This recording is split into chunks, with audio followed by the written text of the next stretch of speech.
Hormuz প্রণালীতে জাহাজ চলাচল স্বাভাবিক করার উদ্যোগে বড় অগ্রগতির কথা জানিয়েছে ইরান।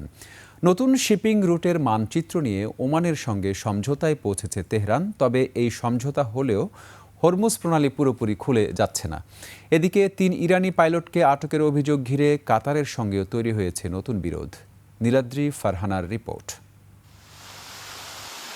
ওমানের সঙ্গে হরমুজ প্রণালীতে জাহাজ চলাচলের জন্য নতুন রুটের মানচিত্র নিয়ে সমঝোতায় পৌঁছেছে ইরান।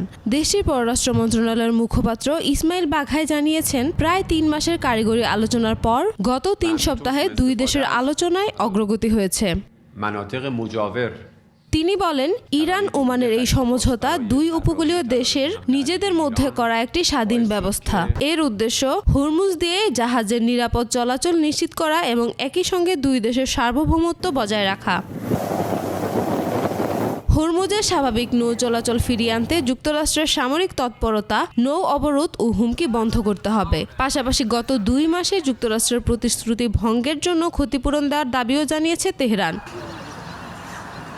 অন্যদিকে ৩ ইরানি পাইলটকে আটকে রাখার অভিযোগ অস্বীকার করেছে কাতার। তেহরানের দাবি, মার্চে ইরানি যুদ্ধবিমান বিধ্বস্ত হওয়ার পর ৩ পাইলটকে জীবিত আটক করেছে কাতারি বাহিনী। তবে দোহা বলছে তারা কোনো পাইলটকে আটক করেনি, বরং একজন পাইলটের মরদেহ পাওয়া গেছে।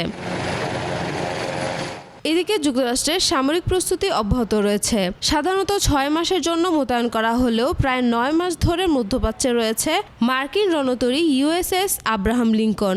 এবার এর দায়িত্ব নিতে আরব সাগরে পৌঁছেছে ইউএসএস জর্জ ওয়াশিংটন। তবে লিঙ্কনকে দেশে ফিরতে আরও কয়েক সপ্তাহ সময় লাগতে পারে।